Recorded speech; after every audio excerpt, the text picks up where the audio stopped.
removal, with cleave, with Loatheb as well, which is pretty good to counter cards like Cold Bloods or Shadow Step on the key turns where the rogue wants to just finish the game and he won't be able to with Loatheb.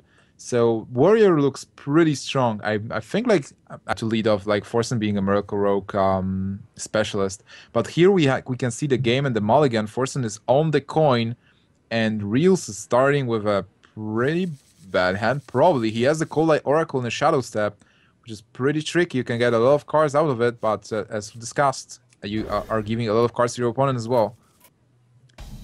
I mean, it is a draw engine, right? One of the things about aggressive decks that they struggle with all the time, especially a deck like this one, is you play your 1-drops and then you run out of cards. It's very easy by turn 4 or 5 that you're top decking, and then you have nothing else to do, and your opponent just continues to cycle, and you're just completely getting your board wiped and you lose.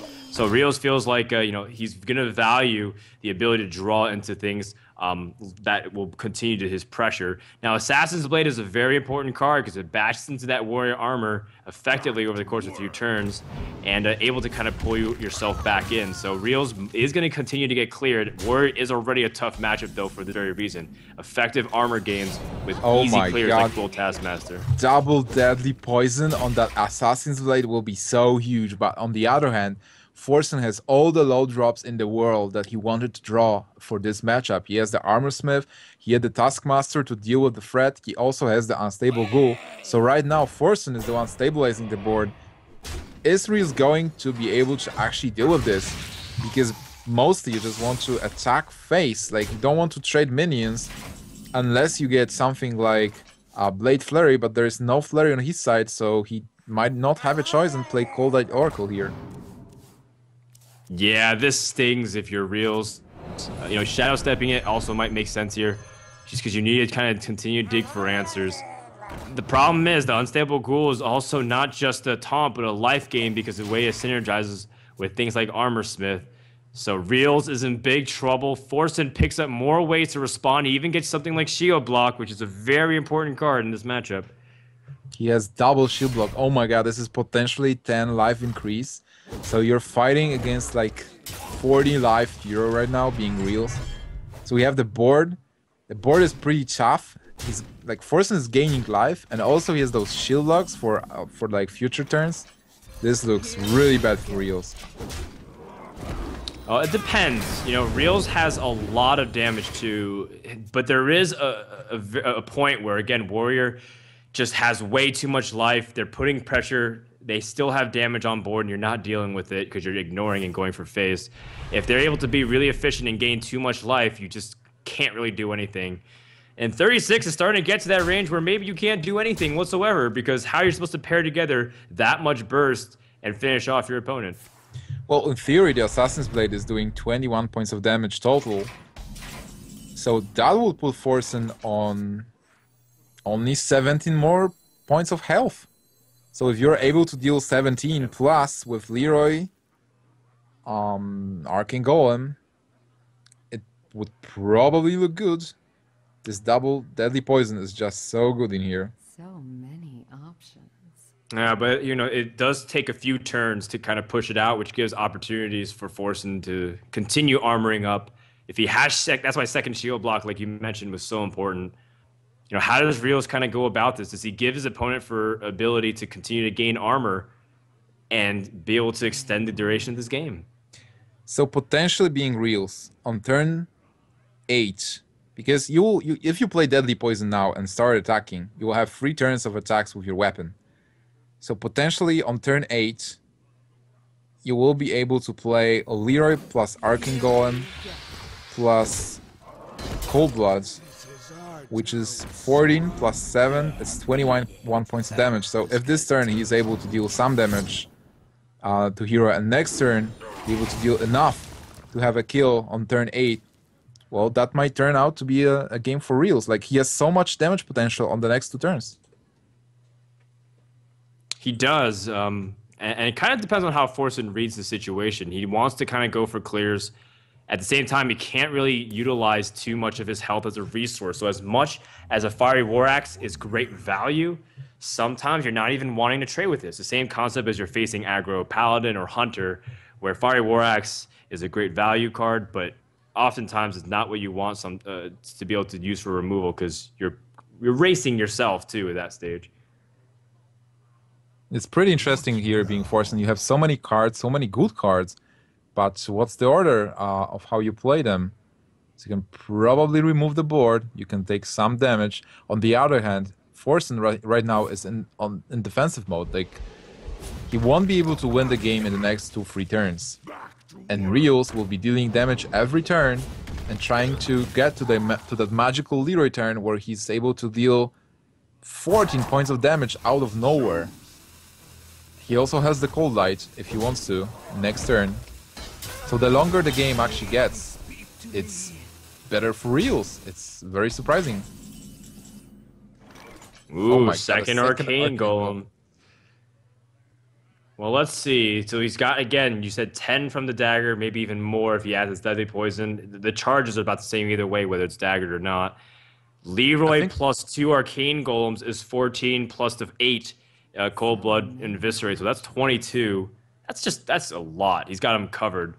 I think it's important that the next turn, if he plays Deadly Poison now, next turn he's able to play Leroy, Cold Blood, Arcane Golem, which is 14 points of damage.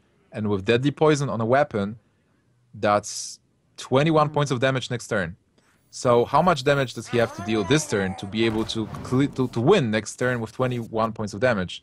I feel like he has to play Deadly Poison now. And certainly, because you get to charge the 4 damage over. And something like the SI7 agent also makes sense. But don't forget things like Armor Smith.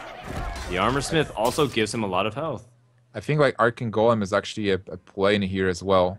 You just attack for 4, get them to 21, because next turn you have 21, was it?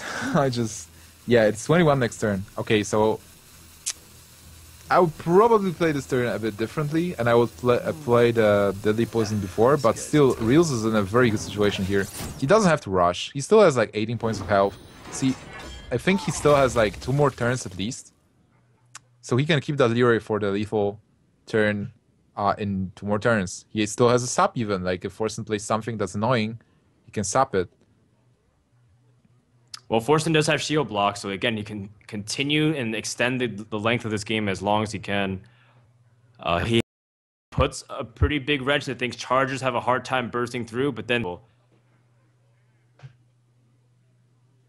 hovering over shield block would be good to kind of get things started defensively.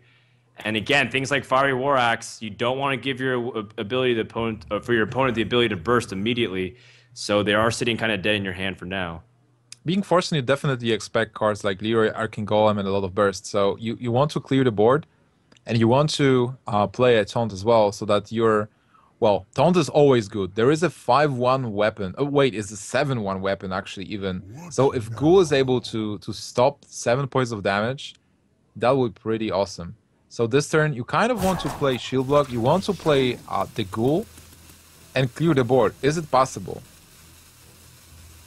If you use Slam, it is, but then you can't armor up either. So he's going to kind of go for the armor up play, see what he can do from that point on.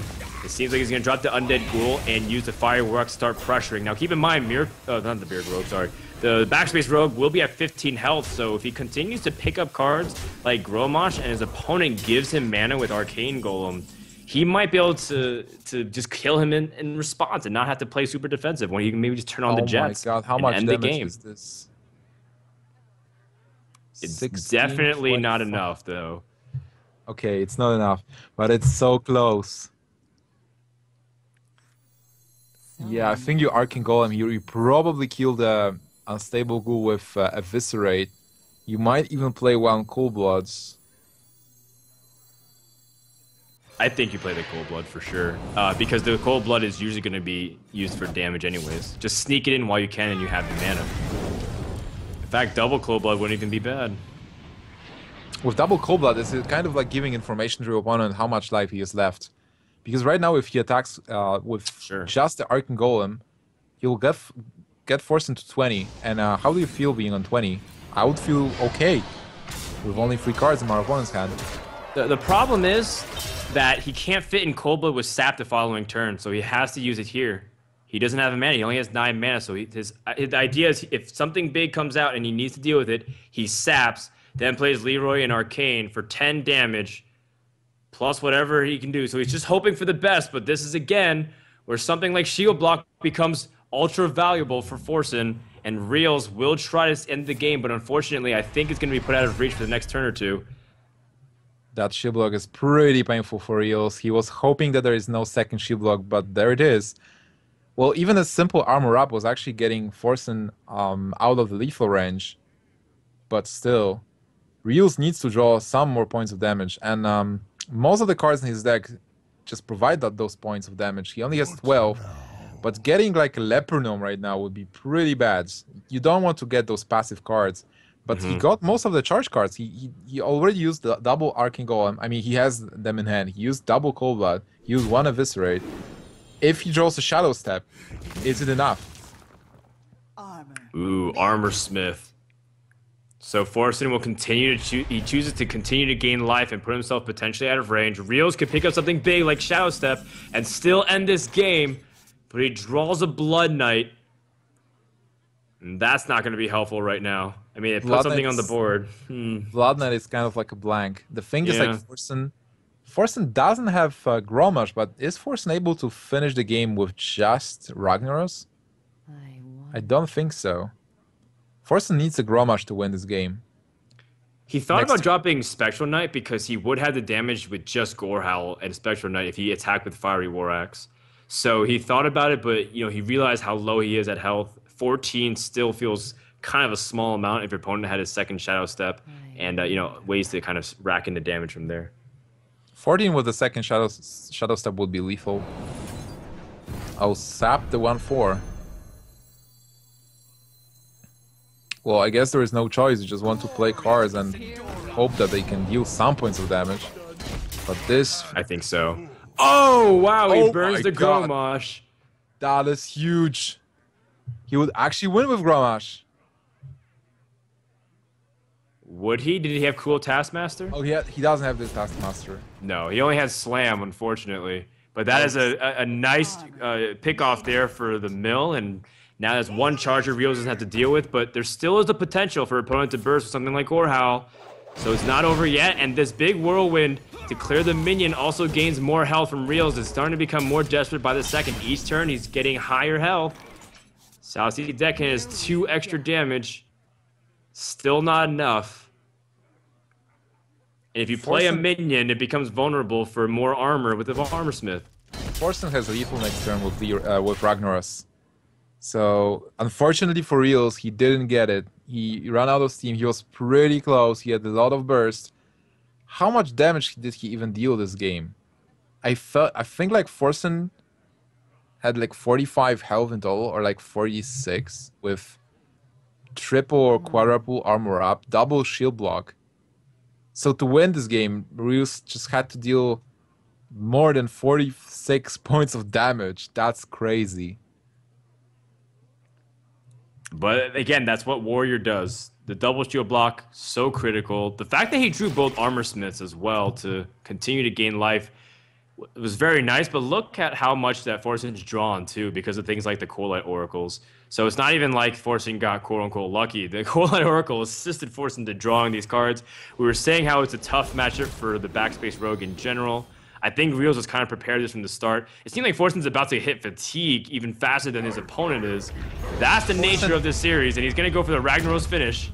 He was thinking about BMing Realz with executing his own minion, but unfortunately he couldn't. No, it's a lesson we learned months ago from Fight Night. Realz drops game 3, and Forsen takes a lead in the series. This is incredible. But definitely Forsen